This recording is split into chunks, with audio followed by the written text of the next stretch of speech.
For the first time since we learned about the PlayStation 5, we can safely say that we actually have a lot of information about the console. Sure, we still don't know about the price, but we know so much about the console that we're actually looking forward to launch day. There are many reasons to get excited about the PS5, whether it's the exclusives, the SSD, or the incredible hardware under the hood. Whatever the case may be, we're just as excited as you, so let's take a look at all the reasons why you should pick up a PS5 at launch day. Exclusive games. Let's be honest, the main reason why you're considering getting a PS5 in the first place is because of those games. Considering the PS4 had much better exclusives than the Xbox One, you have plenty of reasons to be excited about all the incredible PS5 exclusives we've seen so far. As you know, games are the most important selling point for a console. If you have amazing games, then you get sales. It's as simple as that, and Sony is well aware of it. On PS5, we'll be getting 9 exclusives at or shortly after launch. Those games include Astro's Playroom, Demon's Souls, Destruction All-Stars, Gran Turismo 7, Horizon Forbidden West, Marvel's Spider-Man Miles Morales, Ratchet & Clank Rift Apart, Returnal, and Sackboy: A Big Adventure. All of these games will take advantage of the tech inside the PS5 and looked great at the June reveal event. We're most excited for Horizon Forbidden West and Spider-Man Miles Morales, and hope they continue from where they left off on PS4. But what games are you most excited for? Let us know in the comments. SSD. As we saw in the Ratchet & Clank Rift Apart gameplay trailer, the solid-state drive on the PS5 is unlike anything we've ever seen in a console, capable of loading entire worlds in sheer milliseconds. Considering how we're so used to loading screens at this point, it's going to be a huge generational leap to get rid of them entirely. Seriously, just the thought of loading screens disappearing from open-world games has us jumping for joy. Now for the specs of the SSD, the PS5 will be using a custom 825GB solid-state drive, which is a very odd amount of storage since we expected at least a terabyte. But hey, Sony knows what they're doing because those read and write speeds are something else. In fact, the PS5's SSD blows the Series X right out of the water. It's capable of 5.5 to 9 GB per second speeds, which is blazing fast, even for a solid-state drive. On the other hand, the Xbox Series X's SSD is much less impressive as it's only capable of 2.4 to 6 GB per second. What this means is that games should load quite a bit faster on the PS5 compared to the Series X, hopefully eliminating loading screens for good. We're not gonna miss them, that's for sure. DualSense. The new DualSense controller is another reason why you should get the PS5 at launch. It looks like the best one yet. The DualSense will support haptic feedback, which will add a variety of powerful sensations we'll feel when we play. Sony mentioned the slow grittiness of driving a car through mud as something that we'll feel through haptic feedback. So Gran Turismo 7 should really showcase this feature. The controller will also have adaptive triggers in the L2 and R2 buttons, which will allow us to truly feel the tension of our actions. Sony highlighted drawing a bow to shoot an arrow as something we'll be able to feel through adaptive triggers, so Horizon Forbidden West could really showcase this when Aloy uses her bow and arrow. The share button has been replaced with the create button on the DualSense that'll be used to stream, take pictures, and record video clips. The controller also comes with a built-in microphone that could be used to communicate with teammates, although for longer sessions a headset is definitely recommended. It even comes with a 3.5mm headphone jack as well as USB-C support instead of micro USB, which is a huge step forward. We don't know anything about battery life yet, but we sure hope the DualSense lasts longer than the DualShock 4. That controller was basically a wired one. Visuals. Graphics have always been one of the most important aspects of gaming, but if you expect to see a huge difference between visuals on the PS4 and PS5, then you might be disappointed. Sure, games will definitely look better on the PS5, but it won't be a huge leap like, say, PS2 to PS3. Still, we do expect PS5 graphics to get better over time, just like with the PS4. Take a game that came out in 2014 on the PS4 and compare it to a game like The Last of Us Part 2. The difference is night and day. On top of these incremental graphical improvements, we'll be seeing improved and more consistent frame rates. Developers will try to make 60 FPS the minimum frame rate for their games, with 120 FPS being the ultimate goal. We'll also be seeing more native 4K resolutions instead of the tricks the PS4 Pro was using. One of the most exciting new features has to be ray tracing, which will significantly improve lighting and the way it bounces off of objects and shapes. While it might not be a huge generational leap, visuals will certainly be improved on the PS5.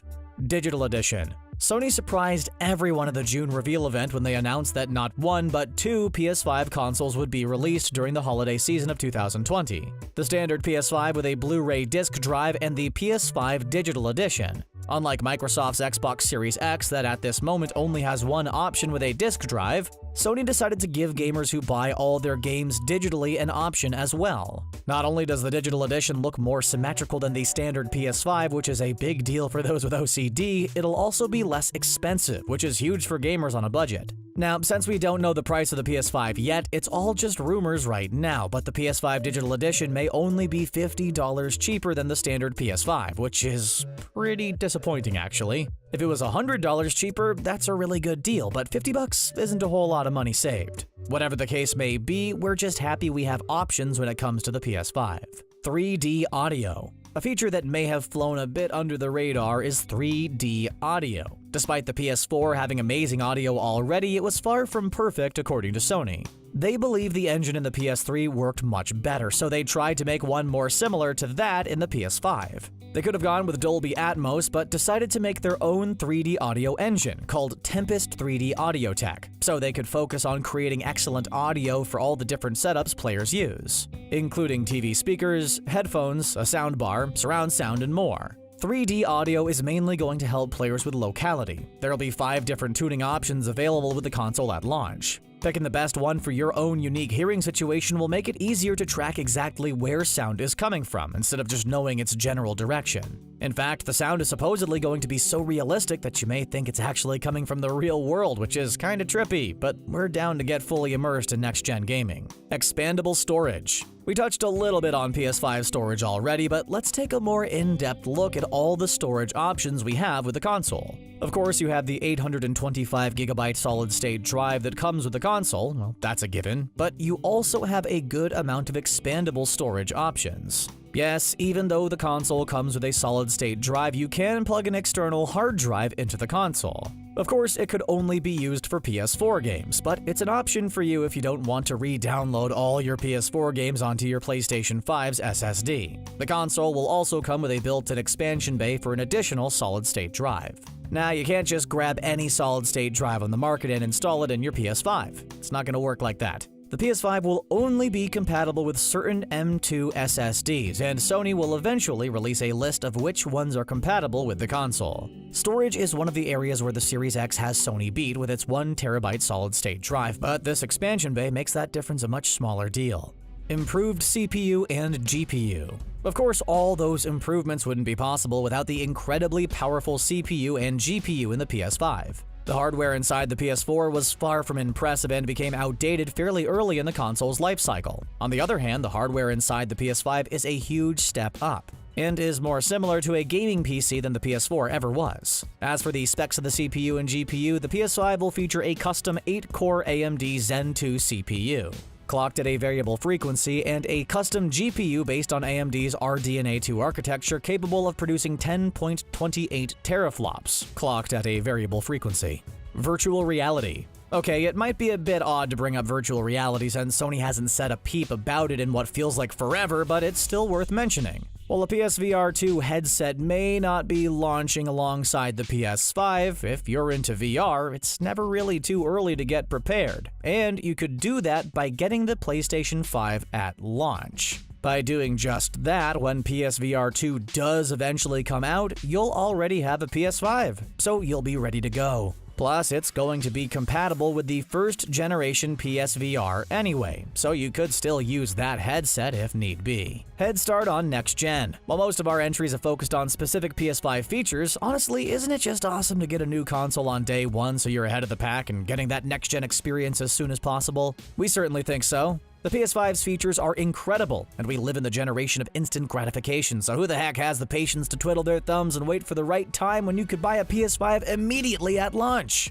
We sure don't. We want to take advantage of all the PS5's features on day one, and that's exactly what we're gonna do. Bonus: backwards compatibility. You thought we were done? Oh no, we got a bonus entry to get into, and that's backwards compatibility. Initially, it seems like another area where the Xbox Series X has the PS5 beat, but is it as important as everyone is making it out to be? We don't really think so. If you think about it, backwards compatibility is only really important for year one, and most people are only going to want to play PS4 games on PS5 anyway, so it's not that big of a deal if they can't play PS1, PS2, or PS3 games on the console as well. Microsoft may just be playing it up as being more important than it actually is to get sales by focusing their marketing on the areas where their console is better than the PS5. Plus, there's a recent patent leak that indicates we might actually get PS1, PS2, and PS3 backwards compatibility on the PS5, so Sony could end up one-upping Microsoft anyway. Only time will tell. And that's why we think you should buy the PlayStation 5 at launch. What do you think? Are you getting the PS5 at launch? What PS5 features are you most excited to experience? Let us know in the comments section down below, and don't forget to subscribe to The Gamer for more gaming videos. As always, thanks a lot for watching.